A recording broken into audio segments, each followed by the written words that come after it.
वक्फ संशोधन बिल पर बनी जेपीसी ने गुरुवार को संसद में अपनी रिपोर्ट पेश की। इस रिपोर्ट पर all India Muslim personal law board ने आपत्ति जताते हुए प्रेस कॉन्फ्रेंस में कहा कि भारत में अपनी जायदाद पर जितना हक सिखों और हिंदुओं का है, उतना ही मुसलमानों का भी है।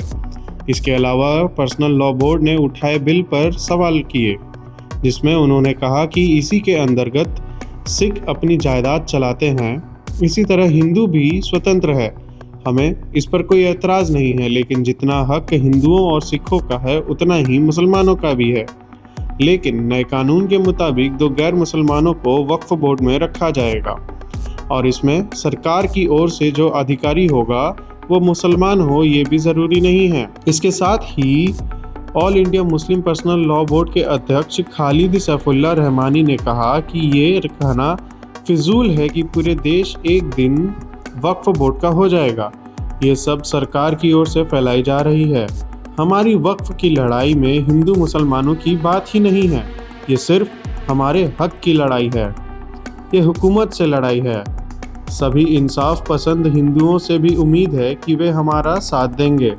हमारे देश के संविधान में बुनियाद हक के रूप में हमें धार्मिक मामलों को चलाने का हक दिया गया है। इसके अलावा रहमानी ने कहा कि हमारे देश के संविधान में बुनियादी हक के रूप में हमें धार्मिक मामलों को चलाने का हक दिया गया है। कॉमन सिविल कोड इस पर हमला है। हर समाज के अपने अपने तरीके होते हैं, हर धर्म के अपने अपने तरीके होते हैं। ऐसे में आप एक ही कानून सब पर कैसे थोप सकते हैं? देश में छुआछूत, गैर बराबरी, बेरोजगारी जैसी तमाम महत्वपूर्ण मुद्दे हैं, लेकिन उन्हें छोड़कर सरकार वक्फ के खिलाफ काम करने में लगी हुई है। ये हमें कबूल नहीं है।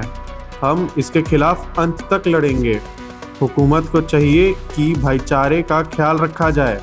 वहीं all India Muslim personal law board के वाइस प्रेसिडेंट अरशद मदनी ने कहा कि कपिल सिब्बल इस मामले में हमारे वकील हैं, उनसे इस पर कानूनी बात चल रही है। जमीयत उलेमा हिंद भी इस लड़ाई में साथ है। आखिर कौन है कपिल सिब्बल? आइए जानते हैं। कपिल सिब्बल दिल्ली के चांदनी चौक लोकसभा क्षेत्र से सांसद है एवं 14वीं लोकसभा के गठन के बाद केंद्रीय मंत्रिमंडल में विज्ञान एवं तकनीकी मामलों के साथ साथ भूवैज्ञानिक मामलों के कैबिनेट मंत्री भी रह चुके हैं। कपिल सिब्बल ने 2016 में हिंदी फिल्म शोरगुल के लिए गीत तेरे बिना और मस्त हवा के गीतों को भी लिखा है। इसके अलावा कपिल सिब्बल सुप्रीम कोर्ट के सीनियर लॉयर भी हैं। कपिल सिब्बल ने बेहद महत्वपूर्ण और बड़े बड़े केस लड़े हैं, जिनमें अयोध्या शीर्षक suit, National Herald case, 2G spectrum मामला, मैगी नूडल्स का मामला, 3 तलाक का मामला आदि शामिल हैं। ऐसी और वीडियोस को देखने के लिए सब्सक्राइब करें सनमार्केट डिजिटल प्लेटफॉर्म को।